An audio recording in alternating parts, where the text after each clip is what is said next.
When there is a fork on the road, you are provided with two separate paths. These paths will ultimately lead you down two different routes. When planners face a fork in the road, they utilize different planning theories and are able to create their own path. Planning theory provides guidelines or different routes that planners can take.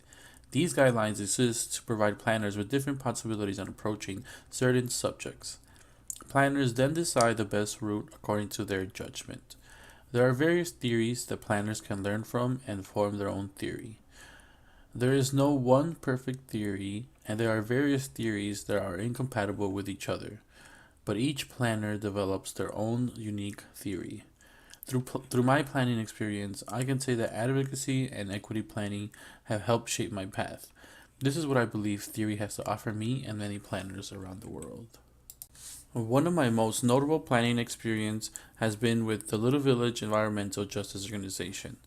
My experience with El Vejo is similar to how the Crumholes reading explains how in Cleveland his goal was to provide a wider range of choices to those who had few and if any choices.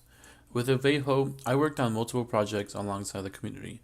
I was able to give voice to the misrepresentative, which were the people of Little Village. At the time, I did not realize it, but I practiced advocacy and equity planning.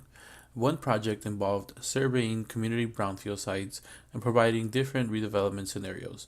Avejo held weekly meetings and workshops where we first gathered public input and what the community would like to see in their neighborhood.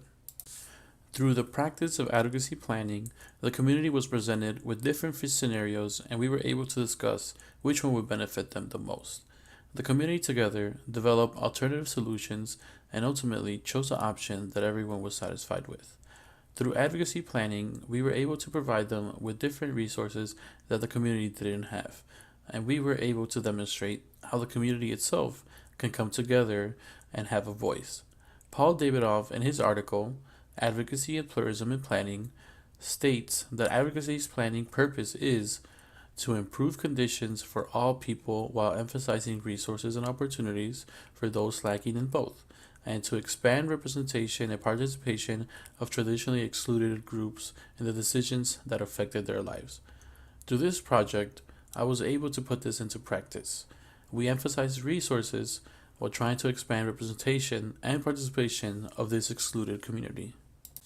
Equity planning is providing the community with a wider array of choices, and that is exactly what I was able to help the community do.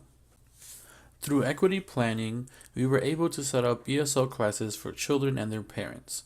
We were able to provide them where legal aid or language would not be an issue. Little Village residents consist of people where English wasn't their first language, so they struggle with everyday interactions.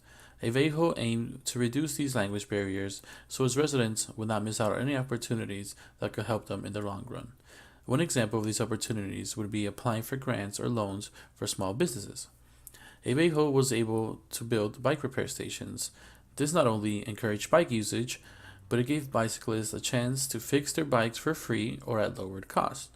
Through encouraging bike usage, people save more money on transportation costs, and overall, it helps them practice healthier lifestyles.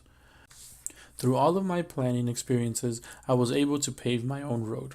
I knew that my career goals were to help open doors to those who had limited opportunities, to help them obtain more options and demonstrate how they can achieve these options together. Working with Obejo really helped shape my path because I was able to partake in planning that I am most passionate about. I love working alongside the community while being part of it. The Brownfield Site project was a project that I was most passionate about because we were able to reclaim space back for the community. My own path mostly consists of advocacy and equity planning. My priorities will always be the good of the public. This was reinforced when we learned the different types of planning during class. I was able to identify what planner I wanted to be, and I will arm the people with the resources they need to become prosperous in life. Inequalities are present, and my path will help erase those inequalities. My path will lead me down different ways, and if I do not stray away from it, I can help make a difference in the communities I work alongside with. Two main planning theories forged my path, but I was able to learn from other theories. Some theories, of course, aren't compatible with each other, but I was able to take some key points from them. I have made my own road, but it does not stop here. I created my own theory through Aveho and will equip myself from learning from other various theories. We, as planners, to well equip ourselves, need to set up our own theory. We will all undergo the fork in the road situation, but in order to pave our own path, we must develop our own theories to make sure we can continue moving forward.